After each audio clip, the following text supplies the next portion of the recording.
To welcome our community activities commissioners, as well as anyone in the audience, virtually or in person, and city council, and to tonight's special meeting. It is 6 p.m. Tonight we have a joint meeting with the city council and the community activities commission, where the commissioners will present their 2023 work plan. With that, I'd like to just go around the room and do some introductions. My name is Linda Newing. I'm the mayor and have been on city council. This is my 8th year. I'll just go ahead and pass it on down the row here. So Deputy Mayor Sherlock. Hi, I'm Ariana Sherlock. I've been on council for 3 full years, starting my 4th year. Councilmember Griffin. Good evening. My name is Tom Griffin. I've been on council for 3 years, going on my 4th year. Councilmember Villasenor. Good evening. I'm Chris Villasenor. I'm starting my 2nd year on the City Council. Councilmember Lakotia. Hi, good evening. Pratima Lakotia, and this is my 2nd year in the council. And tonight, Councilmember Charbonneau is unable to be with us. Councilmember Clark. Rob Clark, this is my start of my 2nd year on the council. Commission Chair Majors. Thank you. I've been a resident of Newcastle since 2003, and I've been on the Community Activities Commission for as long as Linda's been on council. It's a long time. And the privilege of serving as chair for the last couple of years. All right. Commission Vice Chair Stitt. Thank you, Nathan Stix. I've been on the commission, I believe, 3 years now, and love helping to plan our events and fun activities. Commissioner Van Atta. Kim Van Etta. I've been on the Community Activities Commission for 5 years. And we'll come up the other side here. Commissioner George. Amy George. I am coming on my 2nd year also on the Community Activities Commission. I was appointed in fall, very late fall of 2021. And our newest commissioner, Shally. Hi, Shally D'Souza. I've been on the commission for 3 months. City Clerk White, do you want to introduce yourself? City Clerk Paul White, You're 2.5 years. What was the other question? both were in pandemic, I believe. You're City Manager Pingle.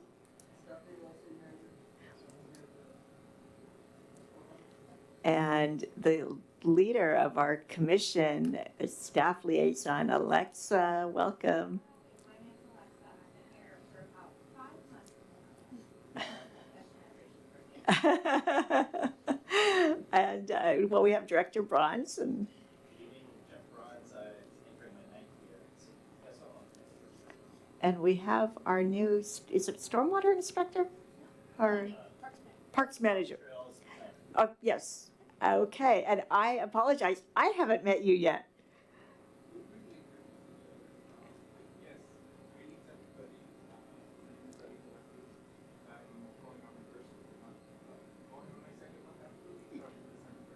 Excellent, welcome to those new members. And so with that, I believe there's a presentation. And so Alexa, Chair Majors.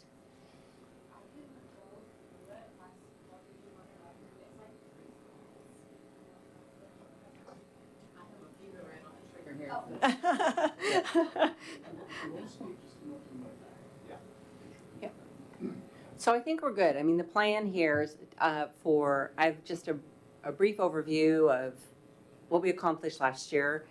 And then we're going to share the floor in terms of some ideas around our strategic directives. Does that work for everybody?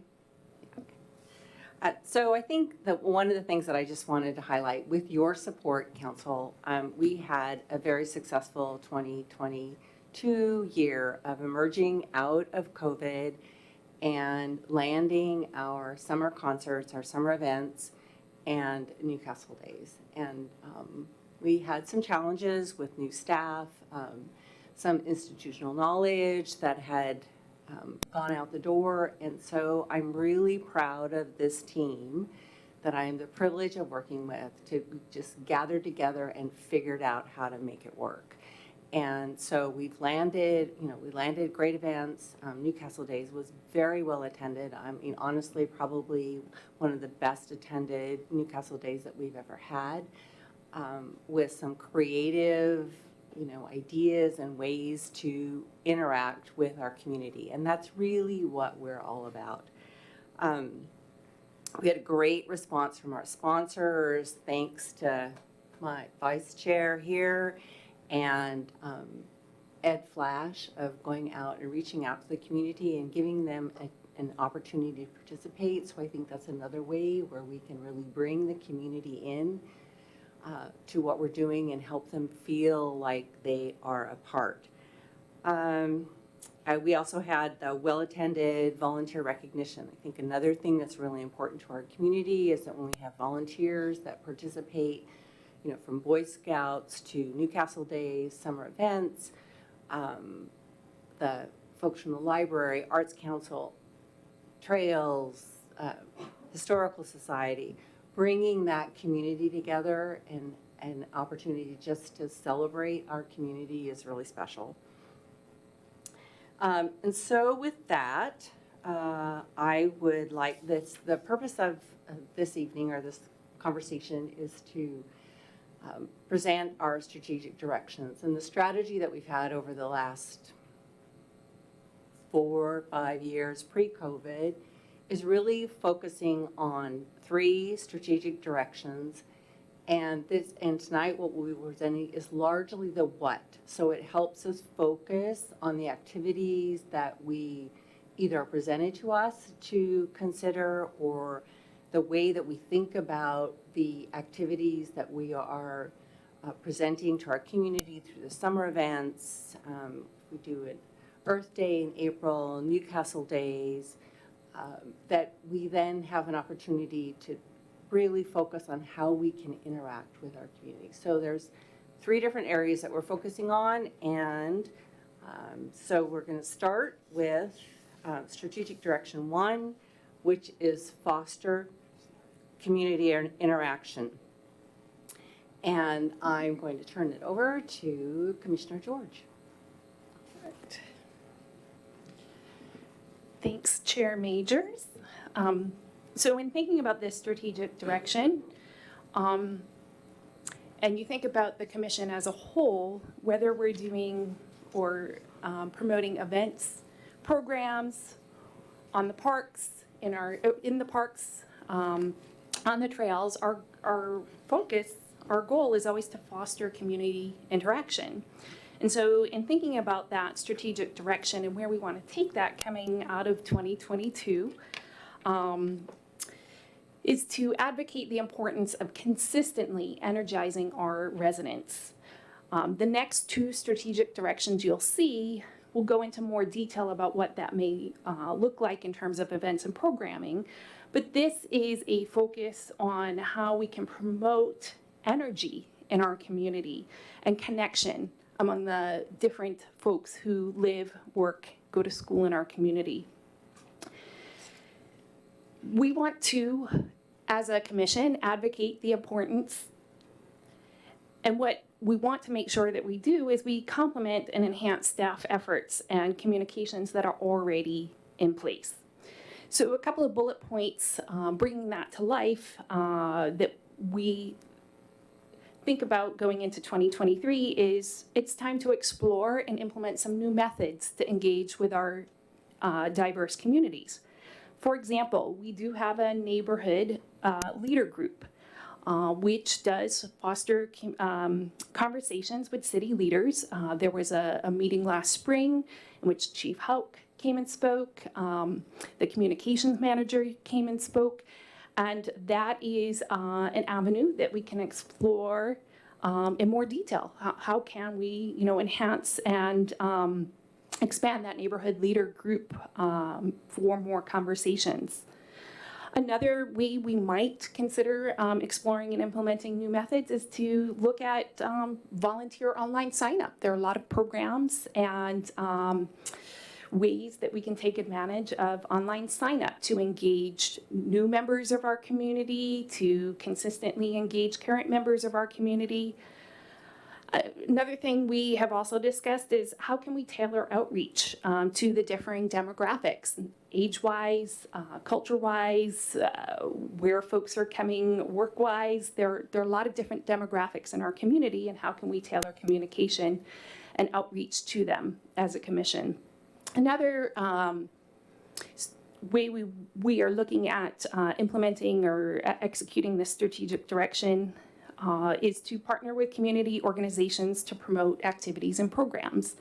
The Lunar New Year this weekend is an excellent example of how partnerships work well together to bring things to life in our community. We had the Newcastle Arts Council, the library, the business community all coming together to create a wonderful event for our community. How can we as a commission support and encourage more efforts like that? Patty, are we taking questions at this time, or do we move on to number 2? Okay. The intent here is this be interactive, so not PowerPoint presentation speech necessarily. So if you have comments, questions, I think at the end of each one of our strategic directions, or even in, raise the hand, this is, less formal. Sure. Yes. Yeah, and for sure. And following your presentation, we'll have overall discussion, but I'm happy to go around the room and see if there's any questions. So any council member questions? Okay, I just had one comment. I really appreciate the ongoing work on engaging the neighborhood leaders. I thought that was a great project. And I know Chief Houck got very involved in it. I definitely see his successor very much wanting to do that. And also Detective Bertner, for sure. So thank you for even wanting to continue that effort. I think it's very well worthwhile. And I think I know that the vacation house check, they've encouraged residents to use that, and maybe that could be mentioned or a very brief presentation on it during one of your upcoming gatherings.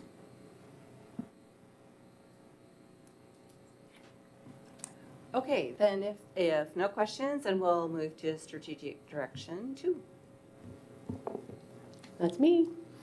Okay, I want you to take just a moment. You can just have your thoughts in your head. You can write it down on paper, however you best process information. But I would like you to think about the city of Newcastle and some of the ways that you feel connected to the city. When we think of the city as a whole, how do you feel connected? What makes you feel connected to the city?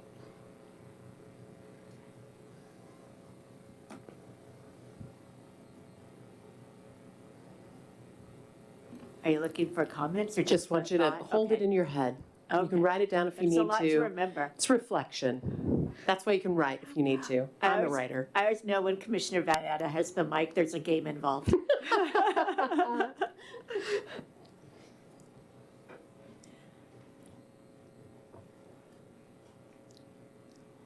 And then after you've thought about how you feel connected to the larger city, I want you to zoom in a little bit and think of your neighborhood, however you define that, whether that is an HOA community, the street you live on, whatever you define as this is my neighborhood. How do you feel connected to that community?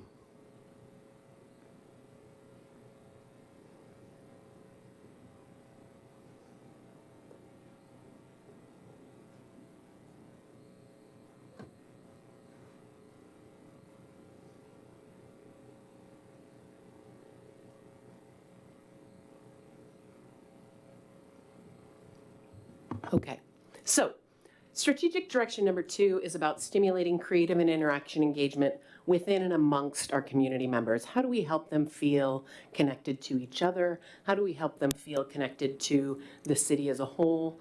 And what does that look like for individuals? So we're looking at identifying some new and unique monthly and quarterly experiences to go along with the things we already do. You know, the concerts, the things people love, concerts, the Newcastle Days. But what are some other ways that we can engage? And as we're thinking about those, what are even ways that we can engage? We have our episodic things, the things that we do come Saturday, Lunar New Year, it's from 1 to 4. We want to also think about how we can maybe be more inclusive to people who can't necessarily make something as that time-bound fit, so that they can still feel a part of the community and connected to those events. Sharing on social media so people can see and hear what did happen is one way to connect, but also what are ways that we can not just push to them, but also allow them to push toward us and lean in and participate. So we want to think more about things that we can do that will allow for larger participation. We want to continue to build the relationships that we already have with the Historical Society, the Newcastle Arts Council, the library, all Trails Association, all of our community partners to enhance the services we're already providing, and again, be creative about how we can connect. We want to offer the arts and culture activities. Arts Council has a lot of things planned this year. Lunar New Year was one. There are activities for families and for youth at the library. They have 2, both a youth and an adult art exhibition planned. We want to promote volunteerism and develop year-long activities. We have people who are reaching out to us who are interested in looking for volunteer activities, and especially maybe connected to civic engagement within the city, and also just people who are looking to connect with each other and want to get to know more people within the community. And we want to coordinate the events and projects that promote our great parks and trails. Our city is rich with resources in those areas, and we want to make sure that people know not just about the neighborhood park that's closest to them or just about Lake Boren, but all of the parks we have and all the features that they offer to our residents. And that's me. Any questions? Well, so maybe it's my former life where I was a commissioner with many of you, but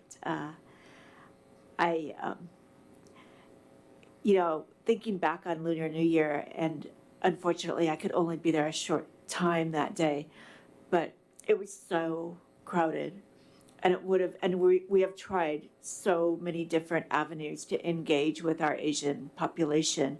It would have been a great spot for a recruit volunteers table. I don't know where you would have put that table because it was so crowded. But it just seemed like it would have been a great opportunity, and now we know it's a lesson learned.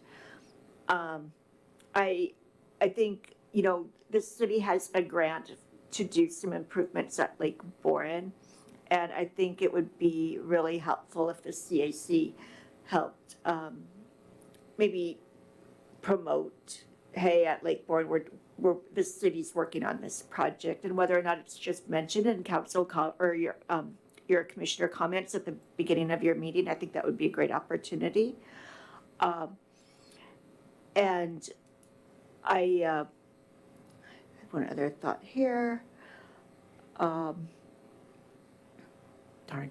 Oh, on the west side, there is the new Heemstra development being installed on, one of our main arterials. And that includes a park.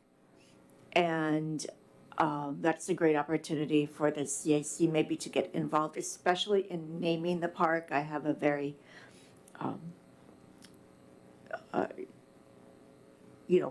good, strong thought on the name of that park that I will share when the opportunity is correct.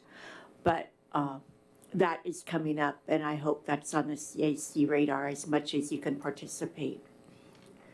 And I know that the work that has been done in the past by the commissioners as far as touring a lot of the parks and looking at the equipment out there, the play equipment, our things broken, our table is unstable, our bench is unstable. I think with our small maintenance staff, those efforts are really appreciated, and the parks and trails are really under your umbrella as well. And I appreciate the fact that the commission is focusing on that a little bit in your 2023 work plan, and also your efforts with the Historical Society. That is a group of people we really need to get to know. They are an older group of people.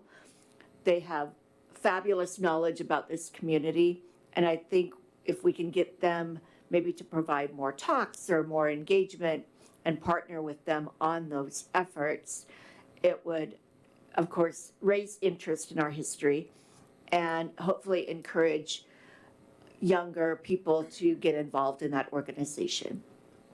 Councilmember Villasenor. Yeah, I mean, I like this slide because it really speaks to how we can build points of entry into volunteerism. Speaking of our historical society, I know we have a high school student who's actually on that, in that part of that group, and I think it's wonderful. And I know that the high school students have some requirements for volunteering and those service hours and those types of things, but not just thinking about that, but in the broader community, providing points of entry and, you know, giving people an opportunity to try things on and make it not seem like such a big mountain to climb. When people think about volunteering, they always think it's like, do I have to give 6 months out of my year to volunteer? So it's like, we have this, you know, we just want to encourage people to give what they can and, you know, get involved and create touch points for them. So I really like this slide. I know it's a big challenge, but yeah, it's something I'm certainly willing to support. So it's really great. Councilmember Lacotia. Yeah, I would just like to share and add to what you said, Pink, about you know, how you feel connected to the community. And so my organization has been conducting these senior classes in the Newcastle Library, and last weekend was like a, you know, it has been growing, but last weekend was like an amazing growth we saw. We had like we had almost like 30 seniors who showed up, and we had about like 8 to 10 high school volunteers, and you know, these people were all local and volunteers from Liberty High School, and they basically teach technology to the seniors. So we've been doing that for the past 3 years now, and it was just amazing to see, you know, the intergenerational connection within our community, where we were able to provide our youngsters an opportunity as well as, you know, our seniors an opportunity. So we've been seeing this, you know, as a great success. And I know I worked with CAC and provided some volunteers during the Newcastle days, and you know, even in the future we can connect, and you know, I can always advertise you on my website. We have about like 2,900 plus registered volunteers, you know, over in all of Washington. So I mean, it's just amazing, and seeing that, you know, I am also this January I'm also going to start a wellness program with Vicky. You know, she started like a wellness series where I would be teaching, like, you know, some wellness yoga and meditation, so to the seniors again. And even in the future, you know, we'll continue to provide a place, because I know Newcastle has had a demand where they said that we need a senior center. We don't have a senior center per se, but then we can always use the library. It has like an amazing, you know, facility, you know, the rooms, and also I even told her, like, you know, in the future we can provide, like, you know, arts classes, like, you know, the youngsters can come and teach maybe painting or origami, and you know, because we've had some students who are very good at it, and they can, another way to connect with the seniors in our community. Again, you know, also providing volunteers to our high school students. So just wanted to share that. Deputy Mayor Sherlock. Thanks. I don't know if you're looking for ideas necessarily, but at the Lunar New Year, after all the performances were done, they brought out ping pong tables, and they have like a ton of them there. And someone, I think Vicky actually from the library was like, we should do a ping pong tournament or something like that. So I don't know if you're thinking of stuff like that, or pickleball. I know there's a lot of people that play pickleball, and then when you mentioned getting to all the different parks, it made me think of like maybe a passport, something, you know, like to visit all the parks, or maybe even like Halloween would be fun. I don't know. I'm just got my brain stimulated, so.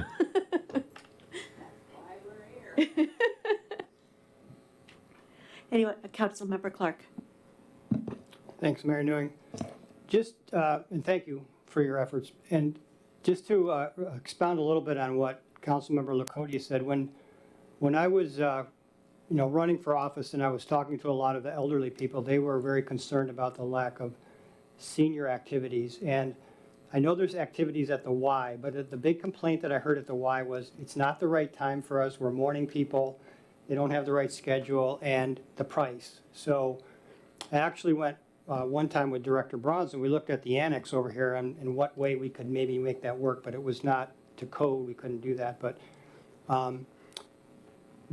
even more than just involving seniors was a better way to communicate, and I don't have the answer. So maybe that's something to think about. But we have a newsletter in the city. There's the website and so on, but a lot of people don't know what's going on in the city. I mean, they're busy. It's not a focus for them. They might be a focus if they knew about something, and I don't have the answer again, right? I don't know what that method looks like, because when the newspaper went away, that we all know that was a big deal.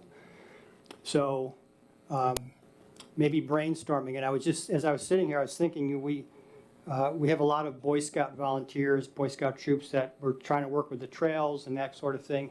Is there some kind of a communication project that maybe a scout or, could take on to try to find out how to engage the community? I'm just throwing it out there. I don't know what that looks like.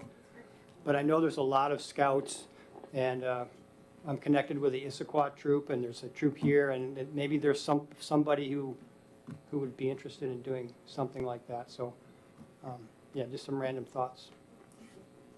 All right, thank you. We'll let you continue. Okay. Thank you. So what a segue into our last direction, because what we want to focus on, first of all, I need to correct something. I believe I've been on the commission 5 years now. I've been saying 3 years for the last 3 years, so just to go on record. There was a pandemic in there. And that kind of threw me off in 2019, so I'm still in my third year, right? Forever 30. Our third strategic direction really is about the Newcastle community and local businesses, bringing it together to promote what we're focused on. So all of you have basically given us the lead-in into that. And that's how we continue to shout out to the community what we do, what they need. We will be exploring new ideas, to your point, of how we can get information, working with our communications manager and working with Kate to facilitate how can we better communicate with not only the older population, but even the younger population. So bringing all of that together. And I think we've done a pretty darn good job these last few years of celebrating Newcastle, but how do we take it even to that next step?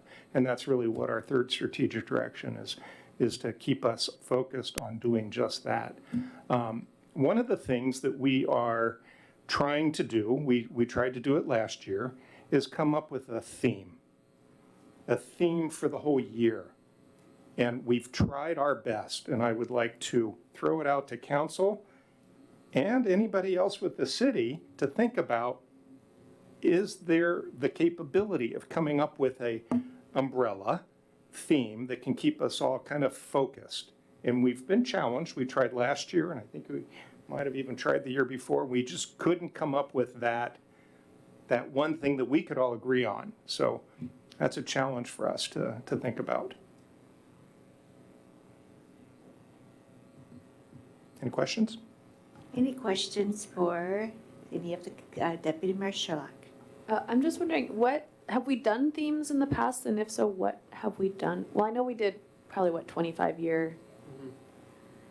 That's easy. Because that was a no-brainer, right? Yeah. Celebrating our anniversary. Yeah. In 2021, we were trying to come up with, we're kind of getting life a little bit back to normal. It's post, don't leave your homes, it's too dangerous out there, let's get the community back together. And we were like, bring us together, or let's celebrate together. And we just couldn't quite get to that theme, that overarching theme that we could all embrace, so. Well, and I was thinking about that as well, but 2024 is our 30th anniversary, and maybe it's prepping to turn 30. I don't know. I'm very linear, I'm not creative. Maybe some of those jokes of not being 20 in the 20s anymore.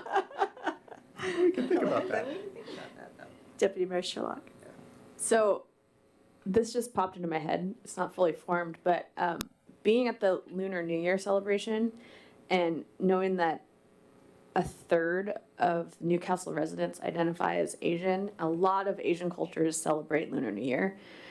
I mean, maybe even just whatever year, it's the year of the rabbit, researching what does that mean? What does the rabbit represent? That might be a good start, an easy way to just kind of form a theme each year.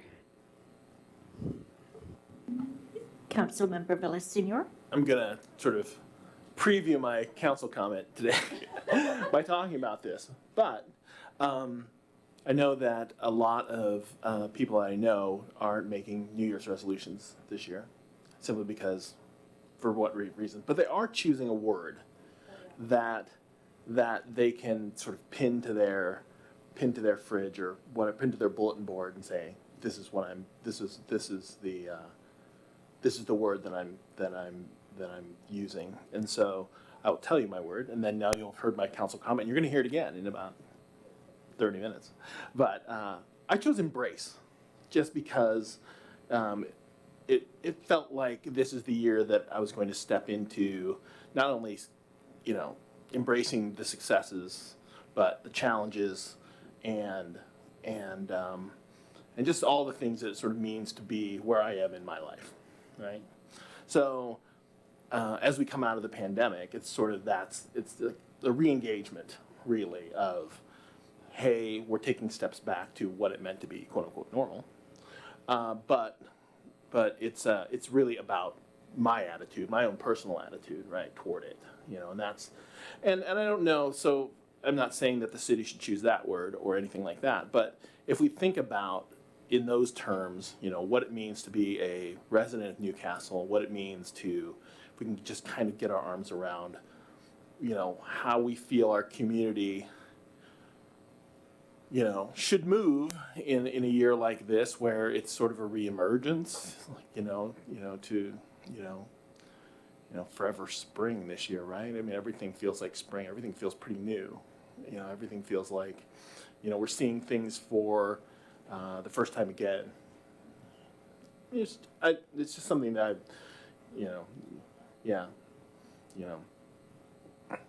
it's seeing Newcastle again for the very first time. You can use that. Just kidding.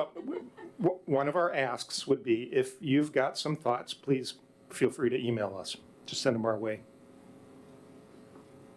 The other thing that I forgot to mention is one of the things we talked about at our last commission meeting was re-engaging our NICE volunteers, because when we had those high school kids with us at our commission meetings, they just added I'm not going to say a younger feeling, but a younger feeling was added, and it was just fun to have their thoughts on in what's going on around us. So we're looking to re-engage them again, because now we can. So Yeah, I was actually going to ask about that, so thank you for answering my question, or being a mind reader, or I don't know, that could be scary. Any other comments or questions for our commissioners? Well, I can, before Yes. closing, if I might.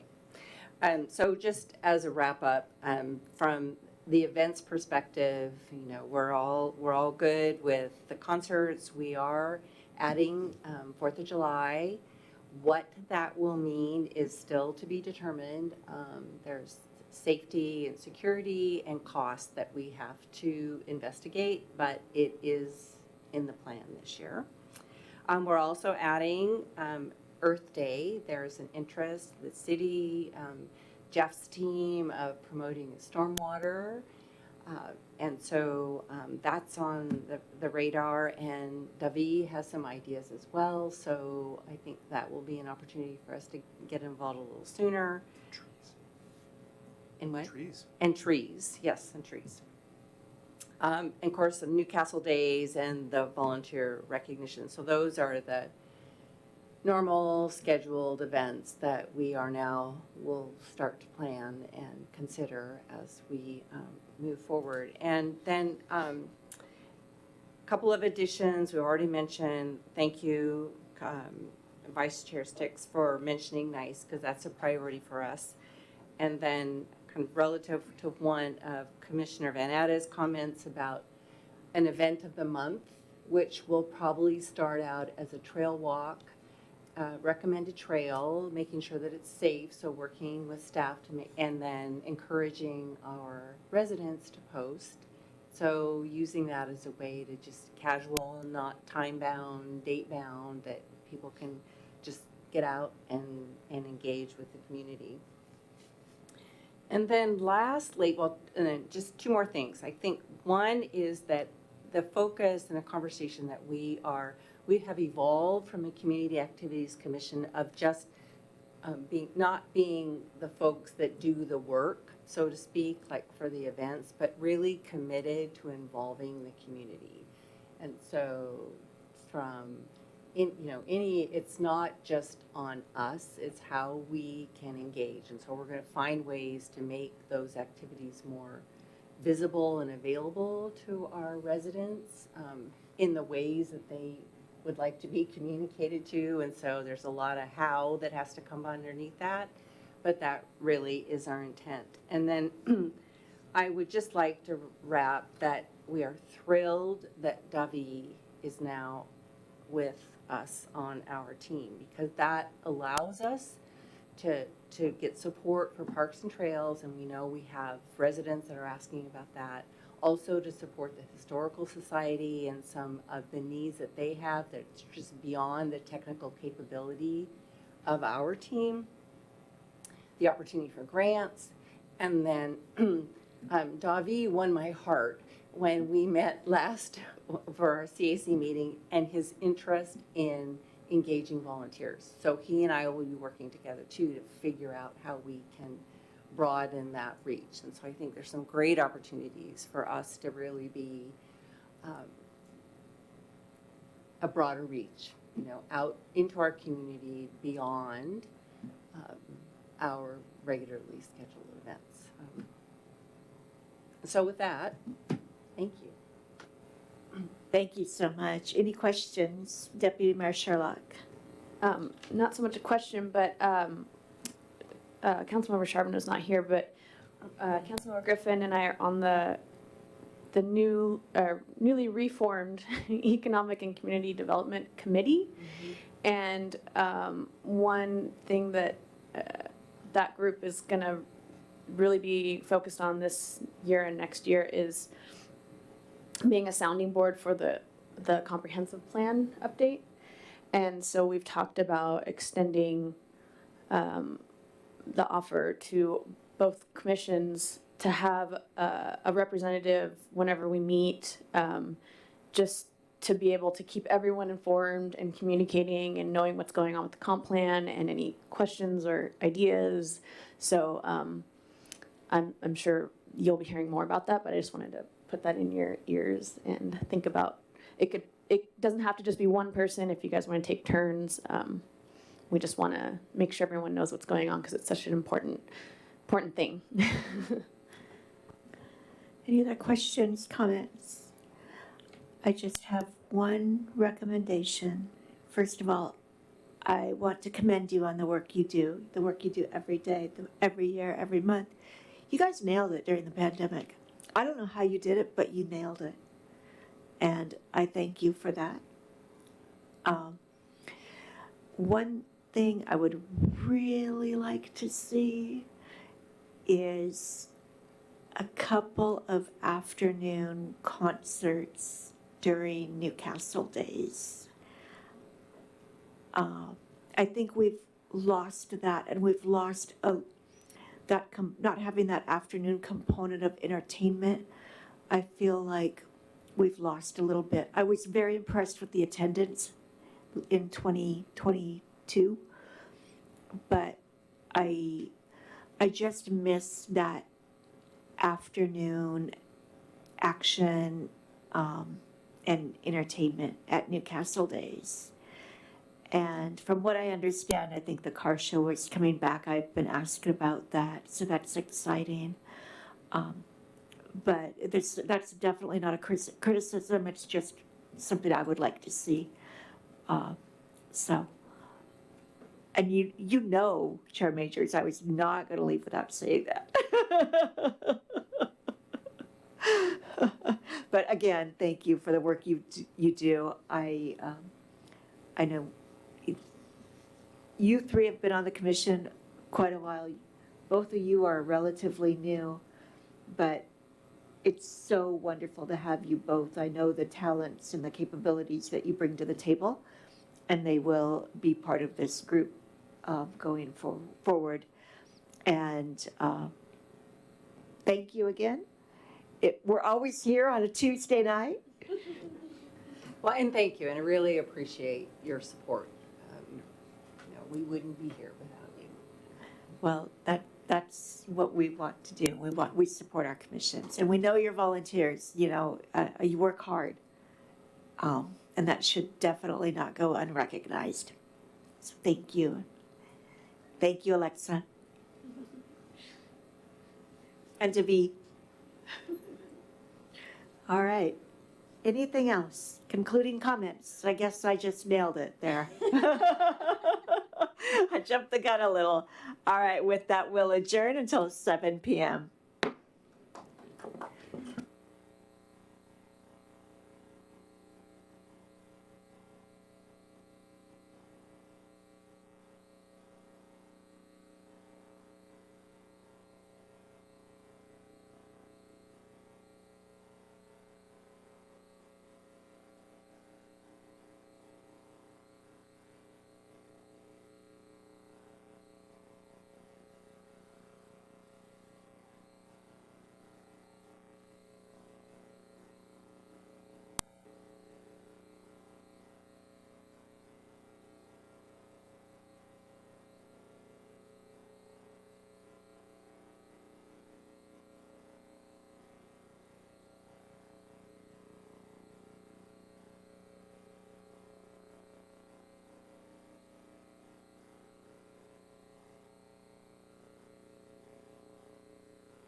right, welcome back, everyone. It is now 7 p.m. and the City Council will convene with its regular meeting. We had a special meeting at 6 p.m. and we had our annual joint meeting with the Community Activities Commission, during which time they presented their work plan, which is on our consent agenda tonight. I would like to call the regular meeting to order. Will you please rise and join me in the flag salute? I pledge allegiance to the flag of the United States of America and to the republic for which it stands, one nation, under God, indivisible, with liberty and justice for all.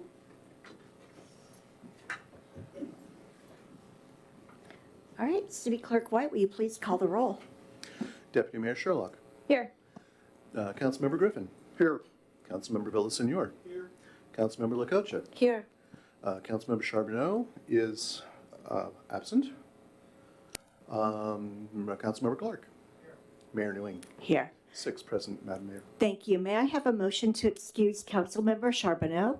I move to excuse Councilmember Charbonneau. All right, it's been moved by Deputy Mayor Sherlock, seconded by Councilmember Villasenor to excuse Councilmember Charbonneau, who did provide advance notification he would not be able to attend tonight. All in favor, please say aye. Aye. Opposed? Motion carries 6-0. Okay. Is there any objection to approval of tonight's agenda as presented? Madam Mayor, did you want to make a comment about the revisions to the materials? Yes, I can do that. Okay, so I've been asked to note that item number 11.2 of tonight's agenda under general business, we did receive a revised version of that this afternoon with updated information on the dollar amounts. The agenda online was updated accordingly.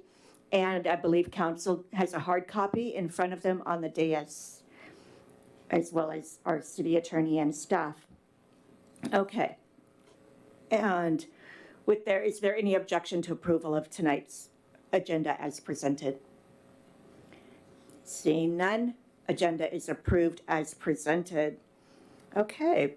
I do want to note that City Manager Pingle unfortunately had a family emergency and needed to bow out tonight. He is, as we joked earlier, he's probably on his phone listening. So, but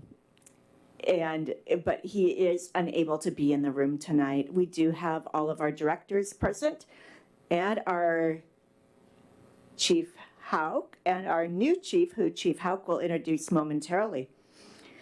All right, before moving on, I'll go ahead and open the public comment. Those wishing to speak, please state your name and neighborhood in which you reside. You will have 3 minutes. There's a countdown clock on the podium. Please make sure to turn on the mic when you step up to the podium. Do we have any signed up? Okay, those of you who came in a little bit later, is there anyone who wanting to make public comment? How about virtually? Okay. I don't think, are we doing that anymore? We're not publicizing virtual comments, right? We've been giving people a link to the Zoom meeting. Okay. But you're right, it's been several meetings now since anyone has taken advantage of it. Gotcha. Just clarifying. All right, thank you. So I'll go ahead and close the public comment. We have no ceremonial presentations, council comment. I will start with Councilmember Lakota. No comments. Thank you, Mayor. Caught you off guard, didn't I? Well, I'm down at that end of the dais. Councilmember Clark. No comments for me. All right, moving back here, Councilmember Villasenor. Thank you. I mentioned this a little bit earlier, so I'll mention it again. I just found it interesting that some of my friends this year told me that they're not making New Year's resolutions, but they're instead choosing a word for the year to help them choose a direction for themselves. And I thought I'd share mine this year, and on some reflection, I've chosen the word embrace. Embrace the achievements, embrace the challenges, embrace change, which we're going to see a bit of tonight here in this room. I know that we have a relatively new city manager. We have a new Parks and Trails planner. We have a new chief of police. We'll likely see more change and evolution as we, go through the year. So I wanted to step out and lean into these things and say that I welcome these challenges, these changes, and I'm looking forward to working through all those with you and all the people in this room and all the people in this city. Thank you. Councilmember Griffin, what do you have for us? No comment. And Deputy Mayor Sherlock. Just wanted to say a huge thank you to the amazing efforts for the Lunar New Year celebration on Sunday. I'm just in awe of how that came together and how many people attended, and the lion dance was really very cool. There were so many people, they stopped letting people in because it was over capacity at Aegis. And I just want to, I don't know if she will listen to this, but Sun Burford of the Newcastle Arts Council, and she's on the board of the Friends for the Newcastle Library, was the brainchild of that and spearheaded it and just did an amazing job. And I know a lot of people helped her, but she really organized everyone, and it was awesome. So I'm just so glad I was able to go. All right, thank you. Okay, moving on to reports. Mayor's report. I am not going to delay much further. My comments can wait, but we have a couple of very important people in the room with us. We have Chief Jason Houck, who's been our chief for 5 years, and he would like to introduce our newly selected Chief of Police, Steve Kajihiro. Yeah, thank you, Mayor. As you all know, I will be leaving sometime soon. I don't know when that is. I still don't know, to head on over to SeaTac. And so recently we had interviews for my replacement, and we just recently found out that Steve Kajihiro, who may look familiar to many of the folks here and the folks, residents of Newcastle, was selected. He was here for 18 years, which, other than Gary Gomes, I don't know, Gary was here that long, as one of the longest tenured employees in the city of Newcastle. So he's so well loved by the city residents that when I first got this job, people literally thought that I ran him out of here because he got promoted about the same time. Thought I ran him out of here and were upset that he didn't get the job over me. So I got a few emails and comments from folks, from people. Here he is again. He's back, and I think, judging by the Facebook comments and stuff after I posted this online, the residents of Newcastle are happy with the decision, and it went from mourning the loss of me to seeing how quickly they can get me out the door and bring Steve on. So without further ado, I'll let Steve say whatever he wants to say. Well, first of all, I'm pretty thankful to have the opportunity to come back. After 18 years, it's almost like coming back home, Spent 4 years in Burien. I'm a sergeant at the Burien Crime Reduction Unit. So we mainly work with a lot of businesses and the community for crime prevention and other proactive work. So I want to bring back some of the stuff that I learned there, here, and just happy to be here. So thank you. Thank you, Chief Houck and Chief Kajihiro. You better get used to that. We are delighted to have you, but I can't not thank Jason Houck enough for what he's done, from birthday cakes and balloons to, sending out funny social media posts to keeping the bad guy off the street. So thank you. All right, now I'll give my boring comments because the exciting part is over. Thank you, gentlemen, for giving up your evening. I want to call attention for the city council and, even our directors, if you catch it as well, I think it's important. AWC's quarterly magazine features what Washington municipalities have done with their pandemic recovery money. And some pretty amazing stuff, some pretty amazing investments in communities has taken place. I think it was very informative to learn what other municipalities have done. I actually had an opportunity to read that article before I picked up the magazine tonight, because I do get that magazine at work. But there's some amazing work being done, and I think we can only gain some lessons learned from other municipalities. So I wanted to call attention to that. And I also echo Deputy Sherlock's kudos on the Lunar New Year celebration at Aegis Gardens on Sunday. Wow, wow, wow. There were a lot of people there. Unfortunately, I had another engagement I had to attend that afternoon, and I could not stay very long. But I agree, a remarkable job was done at marketing that event and executing it. And I know it probably backed up traffic on Coal Creek, and good thing Chief and Chief are not here right now. But it was definitely an exceptional opportunity for this community, and it shows how engaged in their culture our Asian population is in our community, as we have 34% Asian population. That's really about all. I just do want to, I did mention that City Manager Pingle did have to leave. I know he has a report, a couple items down in the agenda.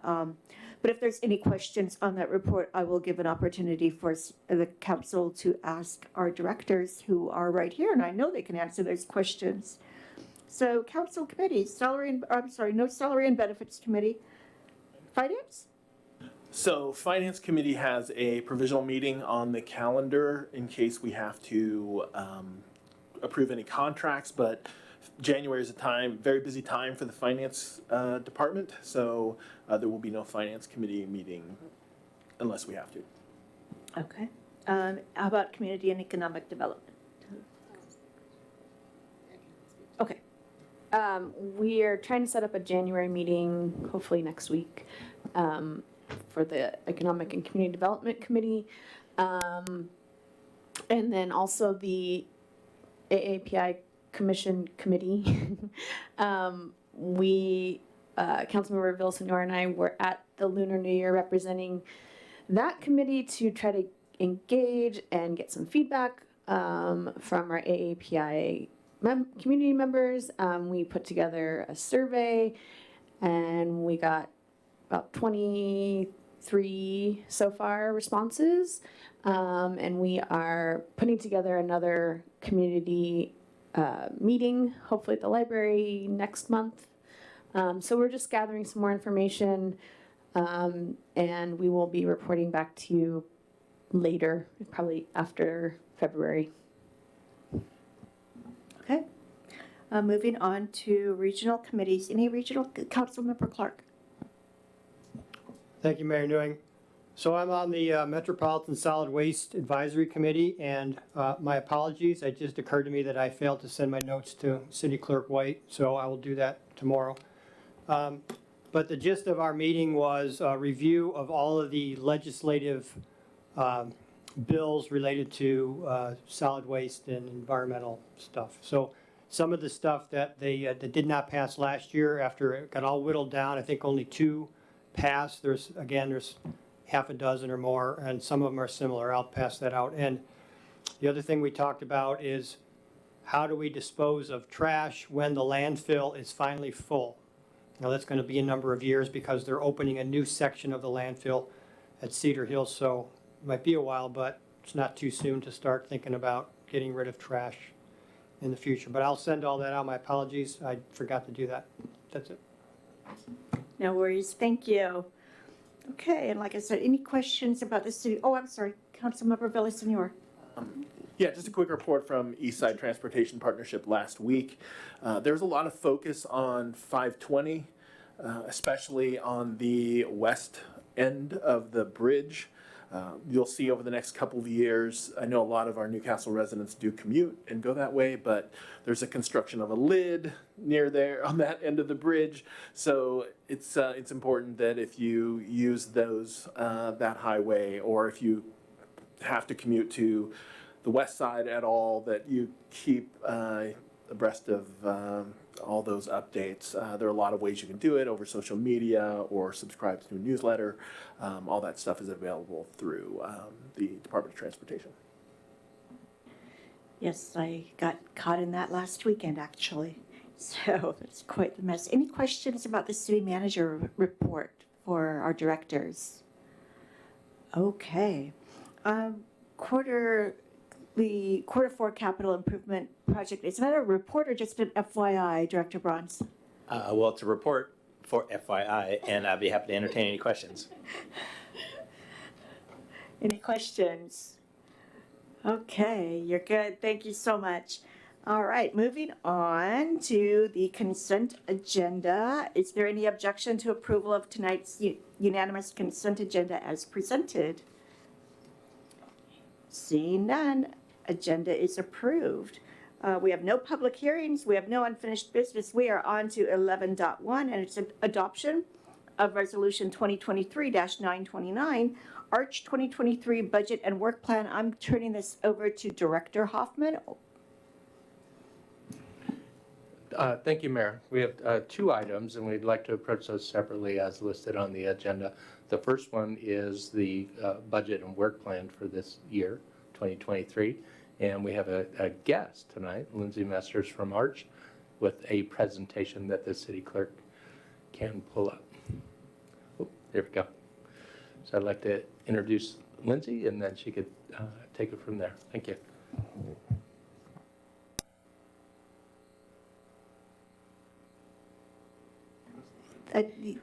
How's that? Good? All right. I haven't been back in person in a while here, so it's great to be back. And I'm hoping someone will be able to advance the slides since I don't see a clicker. Thanks. Would you like to advance them? Either way is fine. So I'm here to cover one of our two items tonight, and that is our annual work program and budget approval. And to do that, we've got a brief agenda that I'll walk you through on the next slide. Okay, thanks. First, we're going to take a little bit of time just to look back at the fact that we celebrated 30 years as an organization. So this is a really big moment for us. We had a wonderful celebration of that last fall. We'll touch on some of the accomplishments of the coalition in that 30 years. And then we'll be diving into what we're here to talk to you about tonight and ask for your approval, which is our 2023 Administrative Budget and Work Program. We'll go through some key features of the budget, some of the new staff capacity that we're adding, and the focus for that. And then we'll be talking through the work program and some of the key priorities that our board elevated in that work program, as well as specific activities we'll be doing with Newcastle. So for those of you who haven't heard a presentation about Arch, we are an interlocal collaboration of governments in East King County. We were founded 30 years back by the cities originally of Bellevue, Kirkland, and Redmond, together with King County. And at the time, it was a pretty unheard of way for governments to come together and work on affordable housing issues. In the last 30 years, we've created a pretty significant track record of policies, programs, and actual housing units that we've created through this collaboration. We've had an expansion in membership from the original 4 jurisdictions to now 16 with King County, so 15 cities, which you can see here on the map. We wrapped up 30 years of accomplishments in one slide and tried to capture some of the key highlights. One, obviously, is the local investments that you help us to make by pooling your funds together with other cities and investing that into actual affordable housing projects. Those activities have created over 5,200 units of long-term, deeply affordable housing in East King County. We've leveraged your funds more than 10 to 1 by bringing in about $1 billion in other funds into those developments. And Elsa will here in a moment talk to you about some of the upcoming investments that we're hoping to make. We have also helped cities really approach affordable housing through their regulatory approaches and through other development incentives. And those strategies have collectively resulted in about 2,800 affordable units, both rental and home ownership. We've got another significant number of projects in the pipeline, so that's been exciting to see that strategy continue to grow. In recent years, we've also really beefed up the systems and the staffing that we have to help monitor all of those investments and all those projects that are out there and ensure that they remain affordable. And we also have operated a really successful home ownership program that is one of probably the only ways that you could probably access home ownership for the first time as someone with a low to moderate income in East King County. That program preserves those homes as affordable for the long term while also creating equity for the families. And then finally, we have embedded kind of our staff through our model to work collaboratively with cities on policies and plans and really helping to be a guide, provide technical assistance and expertise when cities are looking at housing plans and policies. We're pretty pleased that we're not alone anymore as an organization. We're not a unique model. We've got a few counterparts now in other parts of the state. Most recently, an organization in Pierce County, also one in South King County, as well as Snohomish County. So on to our current year's budget proposal. And again, we come to you every year to get your approval of our annual budget. This is a budget that's developed by our executive board, which we're pleased to have Scott be joining the board this year. And the board really, their task is to figure out collectively what do the cities want us to work on? What do they want to prioritize in our work program? And what kind of staff capacity and resources do we need to do that? For the last 4 or so years, the board has been incrementally adding staff capacity for the areas they felt were the most under-resourced. And so this year we have a net new 2 positions that are going to be created and spread across all the ARCH members to provide services. Those are mostly going to be focused on program administration and stewardship of the affordable units that we're creating through those incentive programs. But we also wanted to reserve some funds within the budget to bring on some additional consultant support.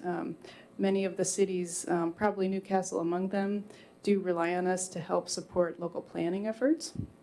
And we've got 1 planner position on our staff to provide those services to all the members. So we're looking for creative ways to boost that capacity this year. Those new costs are allocated to what we call the base member dues that are distributed on a per capita basis across all the members.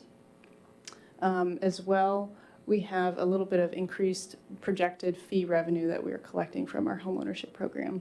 So Newcastle's requested contribution is about $34,000.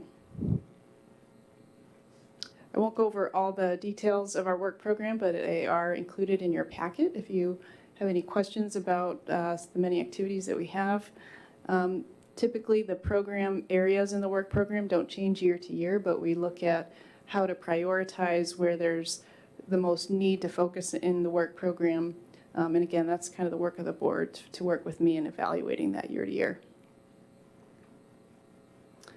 One thing I asked the board to start looking at a few years ago was highlighting their priorities for our time. We have a lot of potential ways we could be spending our time working with different cities. There's a growing interest and appetite amongst our members to be doing more, which is really exciting. So it helps us to really frame how we're going to focus our time to list out these priorities. So you'll see called out, we do have work on a housing needs analysis that's going to be helping cities as you start updating your comprehensive plans. That'll be informing your housing elements and providing a lot of the data that creates a backbone for that. We are also hoping to support cities in talking to each other about how they are approaching the needs that are sort of dictated by the state and county as those are defined. We know that there's probably a lot of collective approaches we're going to have to take to figure out how do you start to plan for that much need. We are also going to have a hand in helping to do ongoing data gathering so that as you have reporting requirements that go along with that, you'll have a really solid and reliable source of data for what affordable housing is being created in your community. Something we started this last year, and we're grateful to have a couple of your council members participate in some focus groups, was talking about how we are funding affordable housing and what new resources or revenue tools cities might want to have as options to help us do that. That's work we're hoping is going to continue in the next year. Lots of discussion and active debate already at the legislature about what funding for affordable housing is going to look like. We are also, as I mentioned in the budget portion of this, hoping to add some staff capacity. So again, making those incremental steps towards growing our ability to support you all. And part of that work is also about upping our game with compliance monitoring. So we've had a growing number of cities add incentive programs, bring new projects online, have contracts with a bunch of new developments. And the complexity of that has grown as your regulations have shifted over time. So we're looking at how we adapt to that. We are also taking really seriously an issue that we brought to light to many of the member councils in the last year, and that's the issue of rent increases, not just in the broader market, but also within affordable housing, things that are allowed under our program rules. Those are having some pretty significant impacts to participants in those programs, and so we're really trying to step back and take a look at that from a policy lens, talk to a lot of different stakeholders, and come up with some analysis that we can share with you later in the year. Finally, we're always trying to figure out how to get additional affordable housing projects developed in your community. So there's a range of ways that we do that. We are always limited in the resources that we have to move those forward. So we really have to be creative, talk to a lot of partners, and make sure we've got strong relationships with those developers. And then finally, something I'm really excited about is our board felt now was a good time to start talking about a strategic planning process. As I said, we've been making a lot of changes as an organization, growing in some really great ways, and this felt like a good time to take stock of where we've been and where we're going to be headed. So finally, we do have work we're expecting to be continuing to do here in Newcastle. You do have an inclusionary zoning program on the books that's been successful in getting affordable units in a number of new developments. So we'll continue to do our administration on that side of the program. We are also going to assist with any opportunities you might have. There was some potential, I think, discussed in the last year about developers participating in that program, providing payments rather than units. So we'd be supporting you to figure out how that might work, if that's something you want to do. We are also joining with Newcastle and 4 other member cities within ARCH to support middle housing planning grant related work, primarily a component of that grant which is requires working with community-based organizations on outreach and engagement, getting more voices into the planning process. And again, we do expect we're going to be working with every city as you enter into your comprehensive plan update. So I will stop talking there. I'm always more interested in hearing your questions, so I'm happy to take any. Thank you, Lindsay. All right, any questions? Councilmember Griffin, go ahead.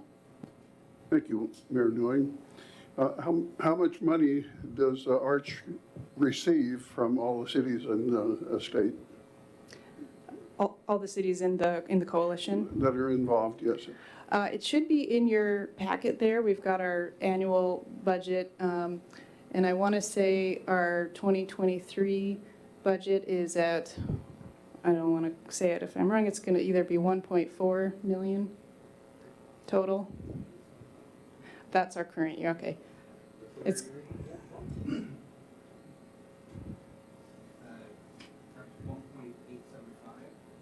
okay, thank you. 1.4, I think, was our 2022 budget. It's going up to 1.8. Okay, and then how much is spent on administrative cost and the cost that Arch handles in trying to develop projects for people? I would love to get back to you on that. We have a couple of staff positions that are dedicated to those strategies. And so I'd have to come back and do the math on how much of that of our budget that makes up. I was just curious as to how much would be left over for developing projects for the people that you're working for. I may be missing what you're getting at. Say, can you rephrase? Well, okay, you know, when the Red Cross is big on looking for donations, but their administrative costs are huge, so there's not much money left over to send out to the people who really need something from the Red Cross. And that was all I was looking for, was what is left over to pay for the things that people really need. Okay. I'll just add from the director's perspective, this budget work plan is primarily services related.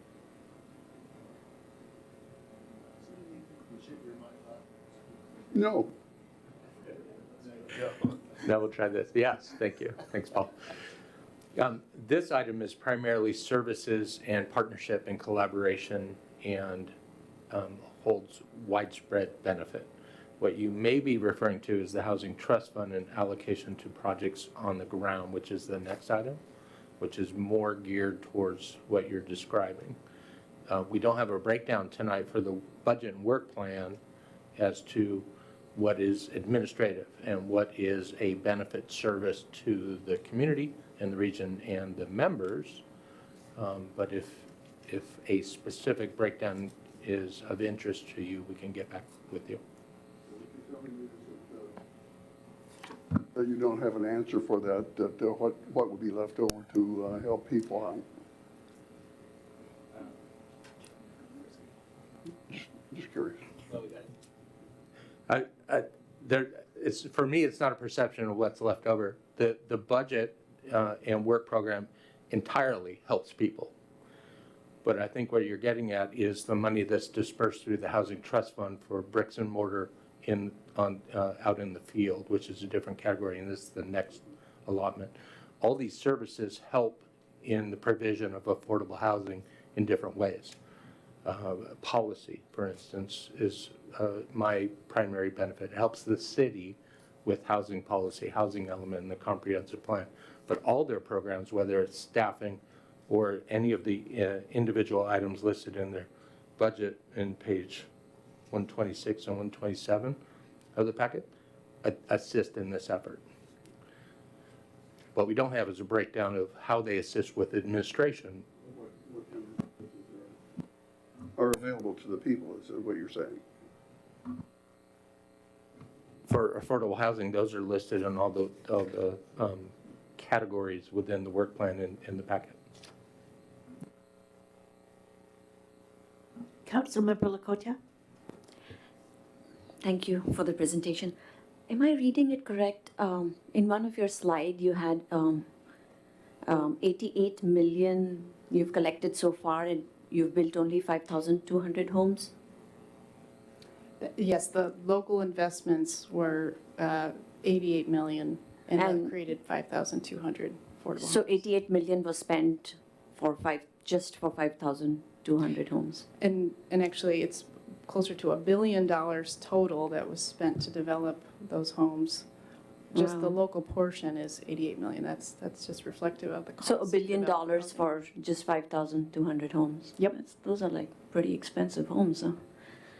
Not by today's standards, actually. The cost to develop housing has gone up significantly. That cost reflects projects we invested in also 30 years ago when they were much less expensive to develop. And Director Hoffman, I'm a little confused. We have two bills in here. One is 34,000 and the other one is 31,000. So are we saying that we're going to invest 65,000 is budgeted for Arch? Is that how I read it? Yes, the two agenda items are this year's annual update. They're separate. One is the Housing Trust Fund, which is the next item. The adopted 2023 budget includes a line item, I believe, under the City Council budget for the Housing Trust Fund, 31,000. That's accounted for in the map in the next resolution, next agenda bill. That's the next item. In this one, in a separate location in the adopted budget, is to fund the budget and work plan for Arch on an annual basis. So total, we are contributing 65,000 for Arch. In 2023 budget, yes. How much was it last year? I'm at a loss for that. I wasn't here last year. It was 26,000 is my guess. Yeah, it was. So we've gone from 26,000 to 65,000 this year. Yes, and Lindsay's And here. why the increase in the contribution? Like, why do we have such a big increase? Inflation, cost of doing business and so forth. Lindsay may have some detailed input as to why that increased to this level. Can you repeat what you just said so I can get that right? Last year, we contributed 26,000. And this year, we are contributing 65,000 in total.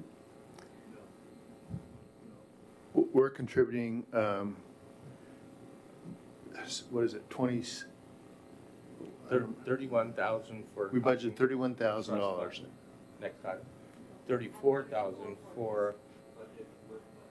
Yeah, so, I mean, the specifications are different, but the total to Arch is 65,000, right? That includes membership and the contribution. We've always had a membership. How much is, like last year, membership and contribution was total of 26,000? No. It's in two different locations of the budget. The membership is in the city council budget and the contribution is in the planning department. Any further questions? Councilmember Clark? Thank you. Just what is your definition of affordable housing? Just, I'm curious, what is that? I mean, you hear a lot of different definitions. What do you guys think? Well, the gold standard is to pay 30% of your income for housing expenses, whether that's rent and utilities or mortgage, taxes, insurance. So through affordable housing programs, we're trying our best to get people's costs to be as close to 30% of their income as possible. Isn't it also based upon the median price income for low income, or is that part of it? Yeah, so to take that a step further, when we are trying to create affordable units, it's really for people whose incomes cannot afford the market rate prices in the market. So we're looking at people who've got a percentage of what we call the median income for the area, and we kind of set housing prices based on different tiers below the median income. Thank you. I might make another comment.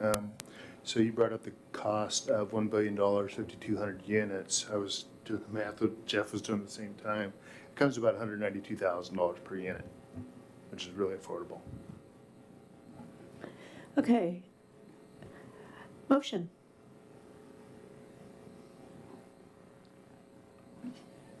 I got it. Here.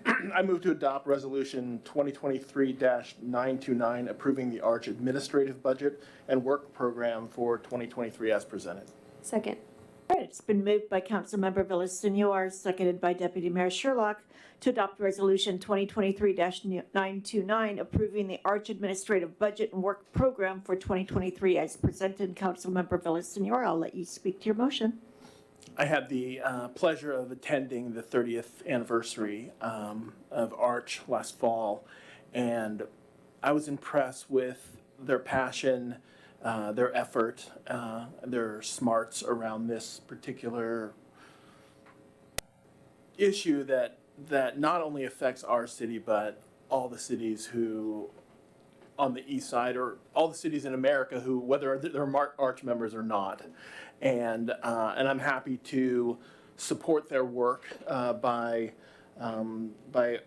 approving our part of their administrative budget, which you saw was only 1.8% of the actual contribution that all the other member cities are making. So I'm happy that we have a bill here that supports that, and I'm happy to vote yes on it. All right, Deputy Mayor Sherlock, anything to add? No, but I agree with everything Councilmember Villasenor said. Okay, motion on the floor to adopt Resolution 2023-929, approving the Arch Administrative Budget and Work Program for 2023 as presented, made by Councilmember Villasenor and seconded by Deputy Mayor Sherlock. All in favor, please say aye. Aye. Opposed? No. Motion carries 5-1 with Councilmember Griffin dissenting.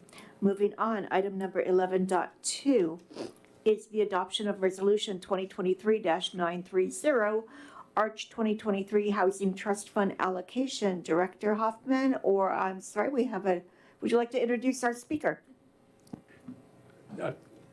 Mark Hoffman, Community Development Director. I'm at a loss and I'm embarrassed. I anticipated Lindsay being here. I know that you're with Arch, and I apologize, but I was hoping Lindsay would introduce you. But if you could please introduce yourself. Absolutely, I can go ahead and introduce myself. My name is Elsa Kings. I am new to Arch. This is my second time presenting, but officially my first time actually presenting in person, so I'm incredibly excited to be here. I've been with Arch just under 2 years, but I have been in affordable housing for 15 years or so, so I'm very happy to be here with you tonight. So I am here this evening to present to you the second piece of this conversation, which is our Affordable Housing Trust Fund recommendations. Excuse me. Okay. Is that better? Okay, thank you. So this year we had a total of 8 applications, which is my understanding that it's been a record-breaking year, totaling a total of 13.1 million in requests, which equates to approximately 845 total affordable housing units. 100 of those units are in the city of Kenmore and Bothell, Woodinville areas. 478 of those units are or will be in the Kirkland area. 260 of those units will be in Bellevue. And I will present I'll talk more about specifically these projects in just a minute. This year we had approximately 8 million in available funding. You can see here 2.3% of that was a dear gracious contribution from the city of Newcastle. Those funds also include 2021 funds remaining from the Housing Trust Fund, as well as the new contributions that we received from our member cities this year. Some of the funding sources include 1406 sales funding, sales tax funding, fee and lieu funding, CDBG funding, as well as this year we received a contribution from the city of Kenmore in land donation and ARPA funding for approximately 5 million. And you'll see that reflected in the project that I'll speak to in shortly. I'm here today to present to you the recommendations for your approval, which our executive board has approved earlier in, actually last year in December. 7 of the 8 7 of the 8 development projects that I will be talking about are recommended for funding. One of those projects actually received additional funding that they were not expecting, and so they asked if they asked that they're not considered for funding this year. We were going to initially recommend the project. It's a great project, but they decided that they didn't need the funds and would rather you to see the funds go to a project that could definitely use the funds. So again, the recommendation is for just over 7.6 million, and with the recommendations, we'll be creating 819 units.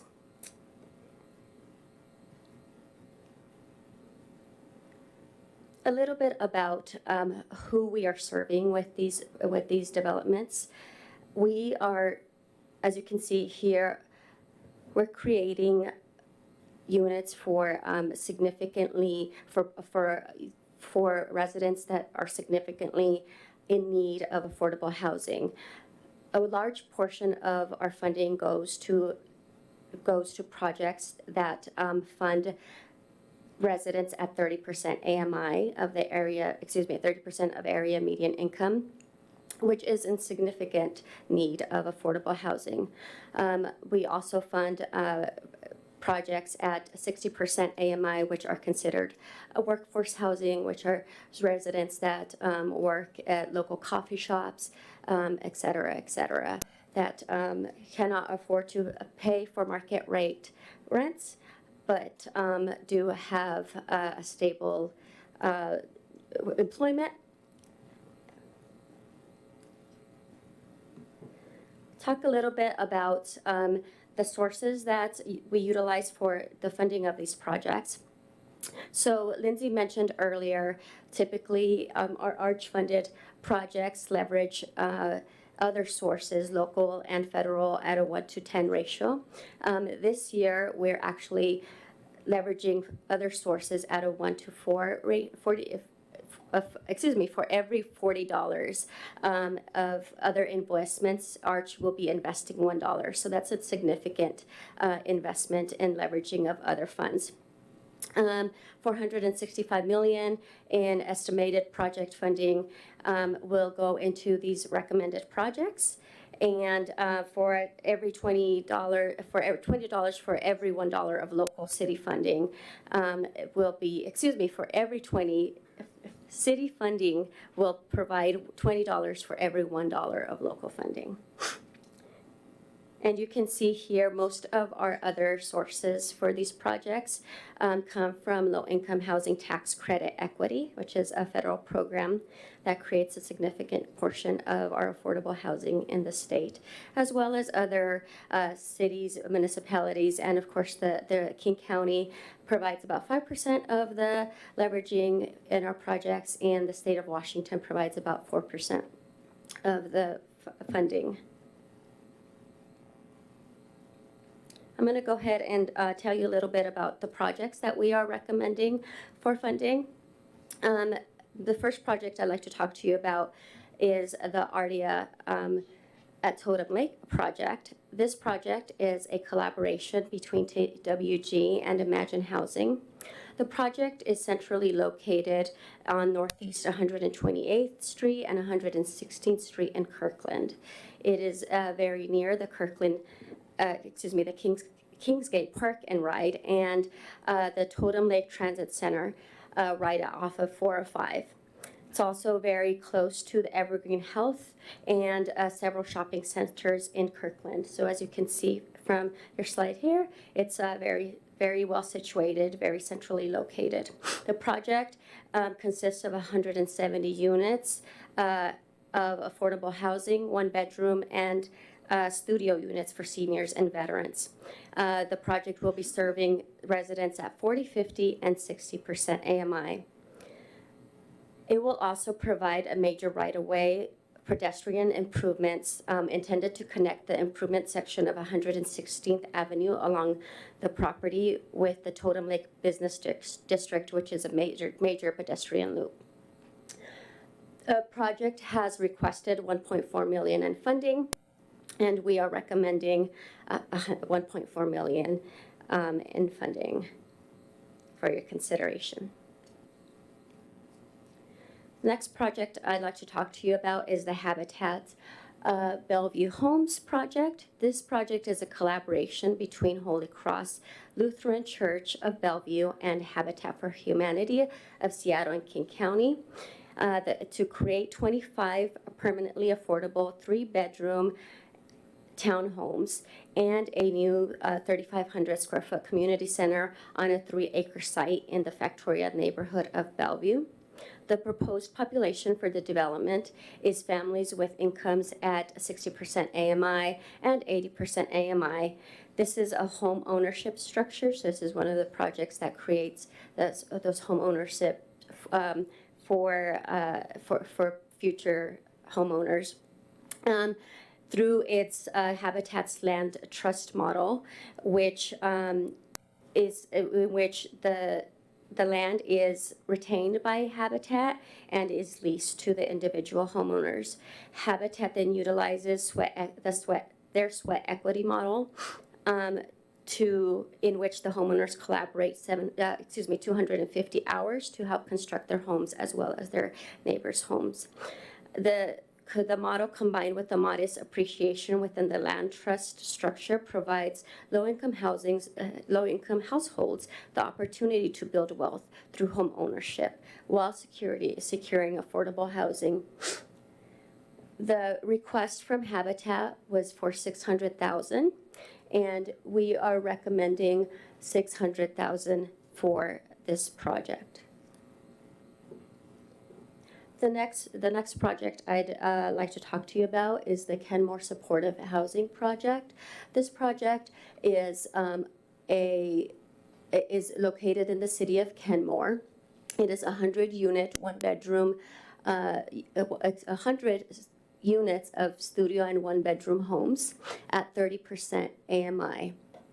So extremely low income units for individuals that are homeless, seniors, veterans, and persons with disabilities. The requested amount of funding was just over $3.2 million, and we are recommending just over $3.2 million as well, their request in funding.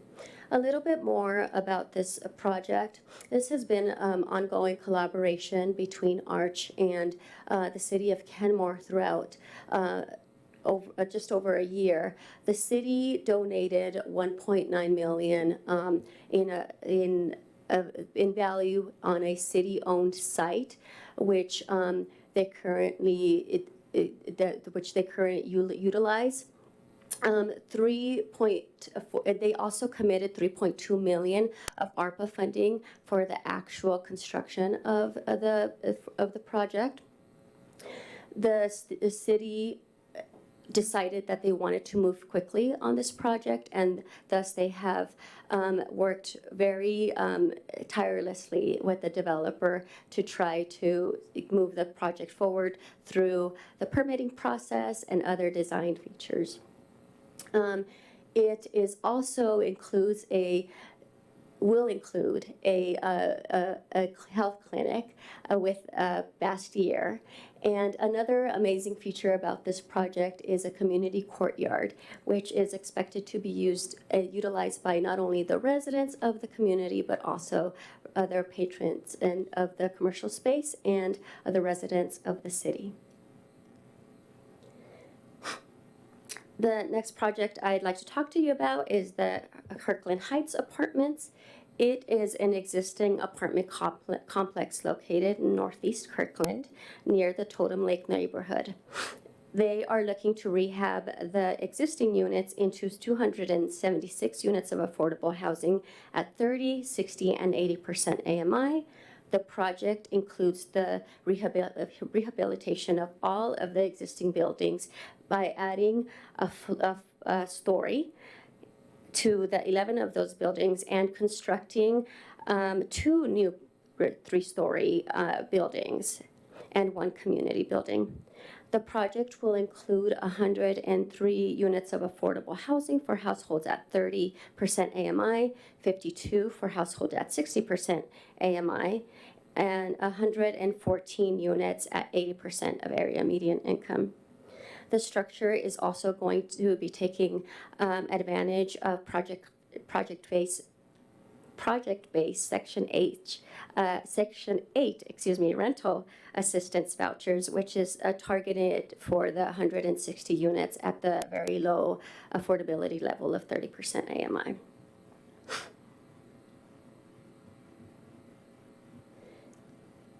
The project has requested $2 million in funding. However, due to oversubscription of our funding sources, we are recommending just over $1.5 million for this project. Another important note about this project is that 60% of their units are BIPAC households. Next project is the Inclusion Scattered Homes project. It is a project, This is a project that will consist of the acquisition of 2 homes in East King County for individuals with intellectual developmental disabilities earning 30% AMI. The residents will be referred through the Disabilities Administration. Each of the homes is expected to have 3 clients. The request to Arch was $400,000 to purchase 2 homes in the Woodinville, Bothell, and Kenmore area. One of the homes will be a 4-bedroom home for their out-of-home services program, which serves children and youth ages 19 to 20. And the second home will be purchased in the Bothell and Woodinville area, and that will be a 3-bedroom supported living home. Inclusion Homes will own and operate the homes, while Alpha Supported Living will provide supportive services at each of the homes. The request from Inclusion for funding was for $400,000, and we are recommending the full amount of the request to be funded. The next project that I'd like to talk to you about is the Spring District project. This is a development that is a mixed-use, mixed-income transit-oriented development. It offers direct connections to a new transit station and regional multimodal transit corridor. It is the affordable housing piece of the project will be comprised of Building 6 and Building 3, which you can see up in your slides. The total development is a 6.9 acre site that is adjacent to Sound Transit's operating and maintenance facility in the Spring District of Bellevue. The master plan is a collaboration between Bridge and ESSEC and Touchstone. And the affordable housing piece of the master plan development will include 235 permanently affordable units at 50 and 60% AMI. 71 of those units will be studios, 101 will be 1-bedrooms, and 37 of them will be 2-bedrooms, and 24 of the units will be 3-bedroom family units, which are in significant demand in the area. The request from the developer was for $4 million. We are recommending $350,000 for funding. The reason for that is because it is a longer-term development. It is not expected to start construction until November of 2024. We feel like the developer has some time to come back and apply to our next round. We are supportive of the project. We like the project. We are incredibly oversubscribed this year, and we don't have all of the money to be able to provide the full request. The last project that I'd like to talk to you about is a project in Kirkland.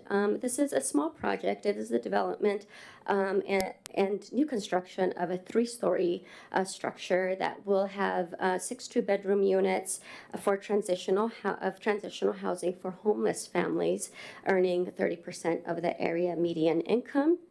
The property currently contains an existing 4-plex that is owned and managed by Attain Housing, and as well as another 4-plex on the other side, which is that they also own and that they also operate. The proposed building will sit right in the lawn between, as you can see in your slide, between both of those buildings, utilizing the property to its fullest capacity.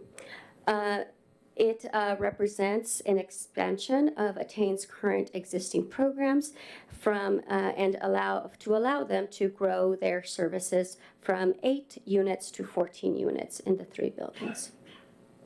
Their initial request was for $750,000.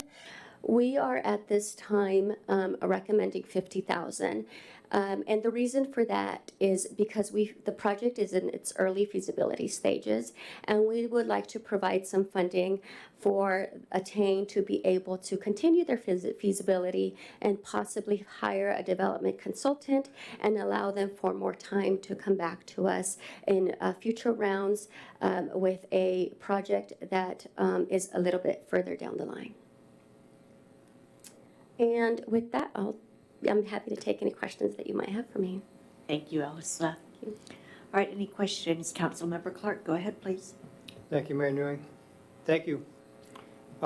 Just out of curiosity, you're coming before us for us to sign off on this. Is it every city in Arch need to say this is good before you can go ahead? Is there a ratio or how does that work? Yes, council member, every city, every one of our member city has to approve our recommendations. So we will be before every member city in one way or another. Several cities approve our recommendations in various ways, but they do have to approve all of our recommendations. Second question, and maybe it's for Director Hoffman. I don't know, is there a minimum balance that we have as a city that we're required to maintain with Arch? Is there such a thing? From what I've read in the interlocal, there's no minimum balance requirement, but it's added to and builds up annually. So the city has done an annual contribution. Last week it was clarified what that current status is, and that's one of the changes that we put before you. But I haven't run into language requiring a minimum allocation per year other than what I've seen as custom and in roughly proportionate with what's being requested this year. So a follow-up on that. So it's in the agenda bill, it says we will have a carryover surplus of $45,000, kind of implying that there's a minimum balance, but that's money that I guess that Newcastle has contributed that Arch will not use. Is that right? Not with this. We wanted to show an accounting of current status of the trust fund as it sits with the administrator, City of Bellevue. We wanted to show that math with the recommendation to show that it's not going negative. I went one step further and showed the dollar amount in 2023 that has not been paid out. That would bring a new number to also demonstrate tonight that if you choose to recommend this or vote tonight to do this $180,000, that it doesn't bring it negative or wipe it out. The 2023 allocated budget amount adds to the carryover of $14,000.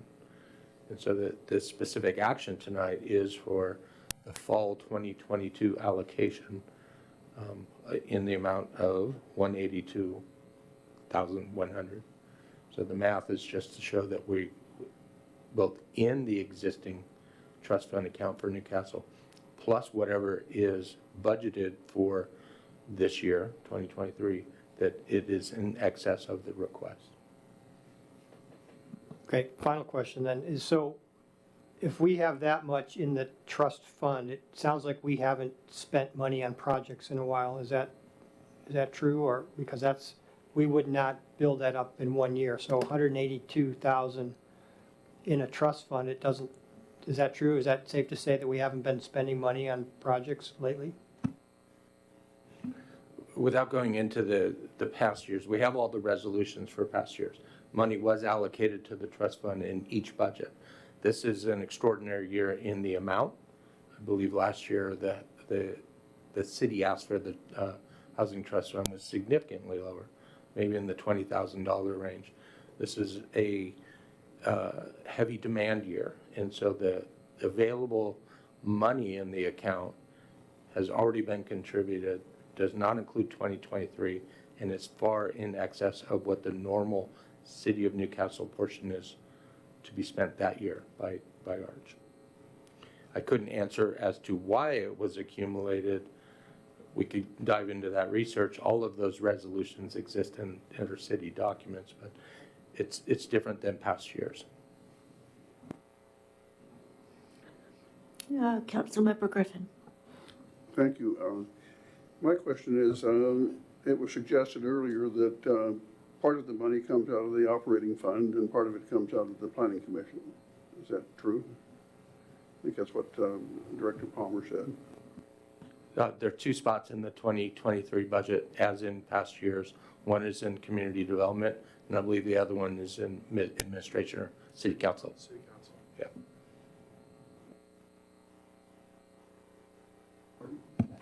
It's all in the operating budget, both places.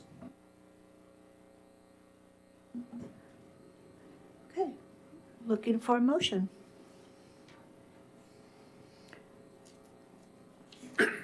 And just so we have a little bit of clarity, it's not necessary to include the word revised in the motion because what we have is actually the one that was updated. So the one that appears in the current. Correct. Got it. So, all right. I move to adopt Resolution 2023-930, authorizing the availability of funds from the city's Housing Trust Fund for the recommended Fall 2022 Arch Housing Trust Fund Award. Second. All right, it's been moved by Councilmember Villaseñor, seconded by Deputy Mayor Sherlock to adopt Resolution 2023-930, authorizing the availability of funds from the city's Housing Trust Fund for the recommended Fall 22 Arch Housing Trust Fund Award. Councilmember Villaseñor, would you like to speak to your motion? Sure, thank you.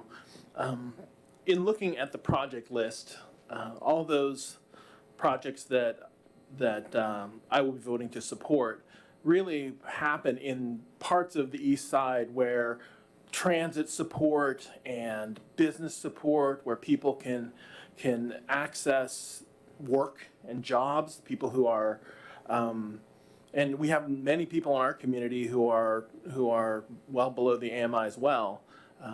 But unfortunately, Newcastle doesn't support business and transit the way these other communities can. So I'm glad to support them.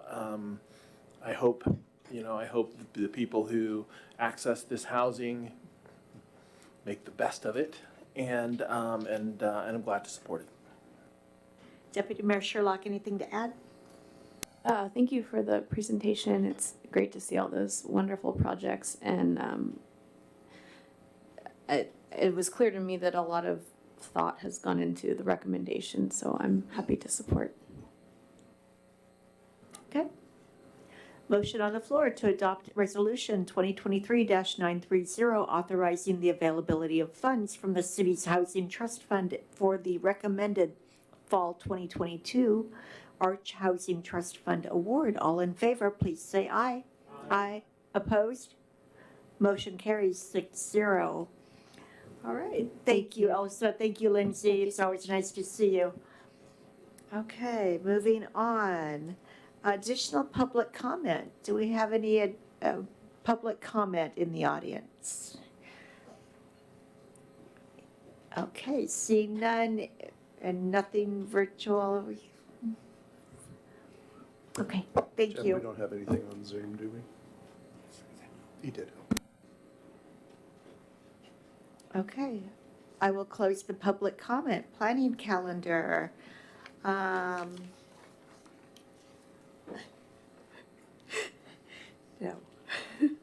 All right, I'll offer the opportunity to a director. If not, I'll just go ahead. Okay, you're all looking my way. Sorry. Drew the short straw again. Want me Okay. to, you got it, or you want to? You go ahead. All right. All right. So at the let's see, February 7th, we've got a study session starting at 6 p.m. where the RE Plus program will be presenting. And that's RE Plus is a new effort to try and increase diversion away from the landfill. So trying to better improve recycling efforts essentially.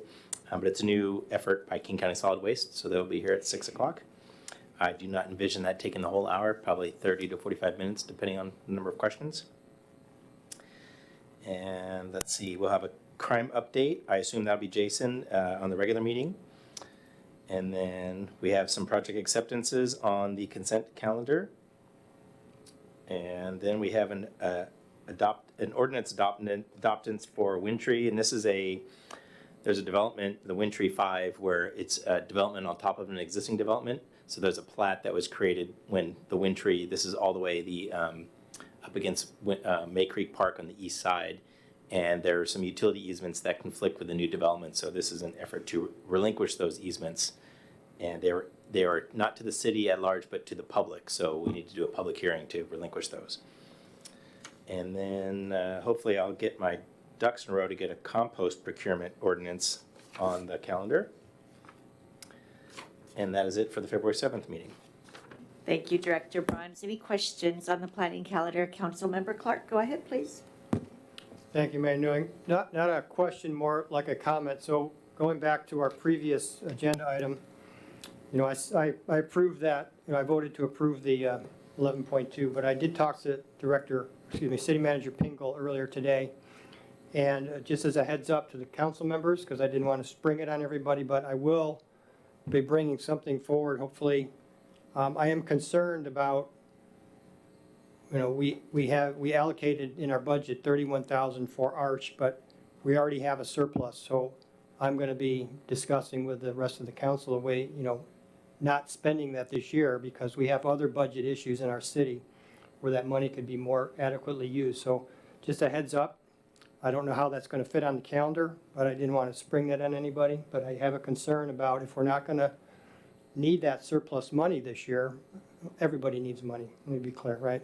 But I'm just would like to see that money not spent before it's dispersed to Arch to have a discussion about it. So I don't know when or where that will come up, but just a heads up. Yeah, and Councilmember Clark, City Manager Pingle and I did talk a little bit about that and his conversation with you during my meeting with him this afternoon. And we agreed that would be a great study session topic. So the staff and City Manager Pingle need some time to look into a little bit more detail on that. But that's how we'll bring it back for sure, because I think there'll be a lot of questions. All right. Deputy Mayor Sherlock. Thank you. I don't know if you can speak to this, Mayor Newing. I was just curious about the idea of the DISC assessment. Is that what it's called? So that was brought up as well as during my meeting with the city manager, and he did, so thank you for the reminder.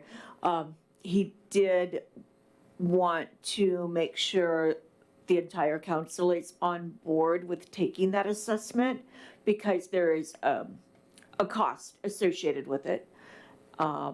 And he gave me a figure of about $1,100, but it's tacked onto the consultants or the facilitators invoice. So just maybe a head nod, or is that something this council is interested in? It would be participating in that assessment. Okay.